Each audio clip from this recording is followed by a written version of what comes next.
জাহান্নামের এত কঠিন শাস্তি যা আপনি কখনো কল্পনা করতেও পারবেন না। নবী করিম সাল্লাল্লাহু আলাইহি সাল্লাম বলেন, যখন একজন গুনাহগারকে কবরে পতিত করা হয় তখন আল্লাহ তাআলা ফেরেশতাদেরকে বলেন, এই ফেরেশতা এই জাহান্নামের আযাবের ব্যবস্থা করো। তখন কবরকে অর্ডার দেওয়া হয়, হে কবর, এই জাহান্নামীকে এমন জোরে চাপ দাও, সেই চাপে যেন ওর হাড় গোড় সব চুরমার হয়ে যায় এবং 70 থেকে 99টা সাপ পর্যন্ত কামড়াবে আপনাকে। প্রিয় দিনী ভাই ও বোন, আজকে এমন একটি দোয়া নিয়ে আপনাদের সামনে হাজির হয়েছি। আপনি যদি এই দোয়াটা আমল করেন, ইনশাআল্লাহ সেই কঠিন শাস্তি হতে আপনি বেঁচে যাবেন। ভিডিওটি শেষ পর্যন্ত দেখার জন্য অনুরোধ রইল। প্রিয় দিনী ভাই ও বোন, ওই দিনের কথা একবার চিন্তা করুন, যেদিন কেয়ামতের দিন আল্লাহ তাআলা সকল মানুষকে হাজির করবেন এবং সূর্যের তাপ থাকবে এত বেশি যে সূর্যের সবগুলা মুখ আপনার দিকে করা হবে। কঠিন শাস্তি হবে ওই দিন। আপনার মাথার মগজগুলা টকবক টকবক করে পড়তে থাকবে এবং আরশে আজিমের নিচে যারা দুনিয়াতে মমিন ছিল, যারা আল্লাহকে ভয় করেছে, তারা ওখানে থাকবে। আপনি ওই দিনের কথা চিন্তা করেন। আজকে এই দোয়াটা যদি আপনি আমল করেন, ওই কঠিন শাস্তি হতে আপনি অবশ্যই বাঁচতে পারবেন। আমি আপনার হাতে পায়ে ধরে জোর করতেছি এবং রিকোয়েস্ট করতেছি, দয়া করে আমার এই ভিডিওটা শেষ পর্যন্ত দেখুন। জাহান্নামের এত কঠিন শাস্তি যা আপনি কখনো কল্পনাও করতে পারবেন না।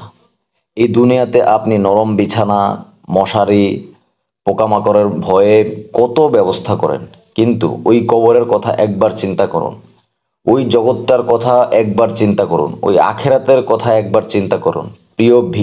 প্রিয় দিনী ভাই ও বোন, আমি আপনার কাছে রিকোয়েস্ট করতেছি, পালিশে মাথা লাগাইয়া জাস্ট 1 মিনিট একটু চিন্তা করেন ওই সময়টার কথা।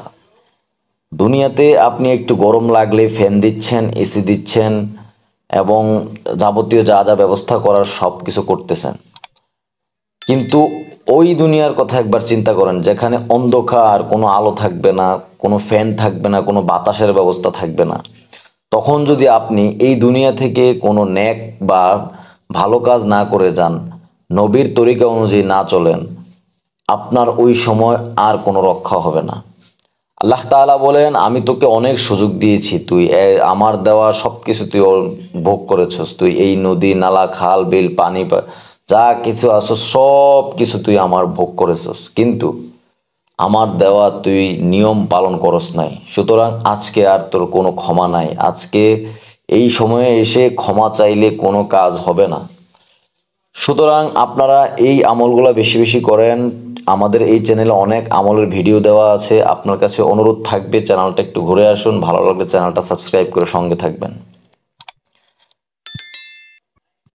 প্রিয় দিনী ভাই ও বোন, আল্লাহ তাআলার কাছে ক্ষমা চান, তওবা করেন, নামাজ পড়েন ঠিকমতো, মানুষকে নির্যাতন করিয়েন না, অত্যাচার করিয়েন না, মানুষকে কষ্ট দিয়েন না, নবীর তরিকা অনুযায়ী চলার চেষ্টা করেন। প্রিয় মা ও বোনেরা, পর্দা করার চেষ্টা করেন, স্বামীকে মানার চেষ্টা করেন, নামাজ পড়েন। আল্লাহ তাআলা আপনাদেরকে মাফ করুক। আল্লাহ তাআলা যেন তাদের সবাইকে মাফ করে দেয় যারা এই ভিডিওটা সবাই দেখতেছেন। দয়া করে কমেন্টসে আমিন লিখে যাবেন। আমি এই দোয়াটা আপনাদেরকে ভিডিও সহ বাংলা এবং আরবিতে দুটাই দেখাবো। তার আগে আমি আরেকটু কথা বলে নিব আপনাদের সামনে। আপনি যদি এই আমলটা ঠিকমতো করেন, ইনশাআল্লাহ আল্লাহ তাআলা ওই বেদনাদায়ক ও সর্বনাশার সেই সময় থেকে আপনাকে অবশ্যই অবশ্যই মুক্ত করবেন এবং মুক্তি দিবেন। কবরের আযাব যে কতটা ভয়ঙ্কর মানুষ তা কখনো কল্পনাও করে না।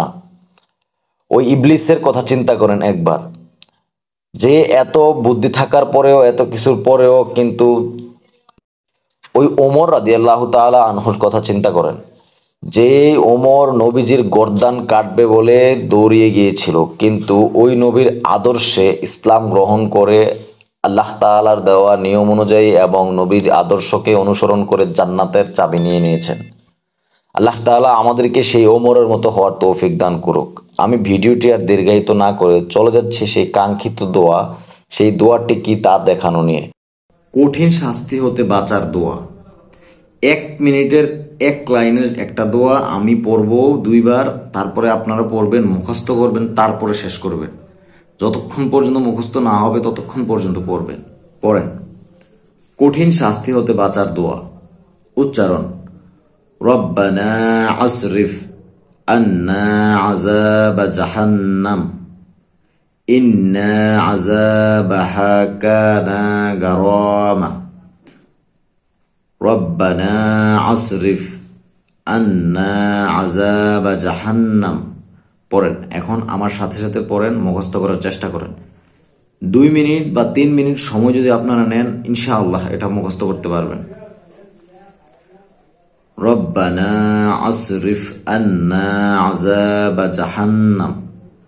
রব্বানা আসরিফ আন্না আযাবা জাহান্নাম ইন্না আযাবাহা কানা গারামা।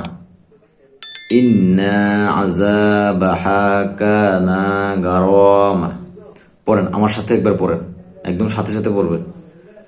রব্বানা আসরিফ আন্না আযাবা জাহান্নাম ইন্না আযাবাহা কানা গারামা। বাংলা উচ্চারণ দেওয়া আছে, আরবিতেও দেওয়া আছে। পড়েন, বাংলা দেখে দেখে পড়েন যতক্ষণ পর্যন্ত মুখস্থ না হয়। এটা কেন আপনি পড়বেন, এটার অর্থটা কি? চলেন আমরা অর্থটা শুনি। অর্থ: ওগো প্রভু, আমাদের কাছ থেকে দোজখের আযাব দূরে সরিয়ে দিও। প্রভু গো, দোজখের আযাব বড়ই সর্বনাশকারী ও বেদনাদায়ক। দেখছেন, মাশাআল্লাহ, কি সুন্দর একটা অর্থ। মানে এইটা যদি আপনি পড়েন, পরিষ্কার দেওয়া আছে। আপনি আল্লাহ তাআলার কাছে দোজখের জন্য, দোজখ থেকে নাজাতের জন্য দোয়া, এবং দোজখের আযাব থেকে দূরে যেন সরিয়ে দেয় সেটার জন্য দোয়া, সেটার জন্য মাফ চাচ্ছেন। আল্লাহ তাআলা আপনাকে ইসলামের জন্য কবুল করে নেক। আমলটা সবসময় করার চেষ্টা করেন। পরিবার পরিজন, আত্মীয় স্বজন, বন্ধু বান্ধব যারা আছে সবাইকে শেয়ার দিয়ে দেখার সুযোগ করে দেন। ওরাও পড়ুক, ওদেরও শাস্তি থেকে বাঁচার ব্যবস্থা হয়ে যাক।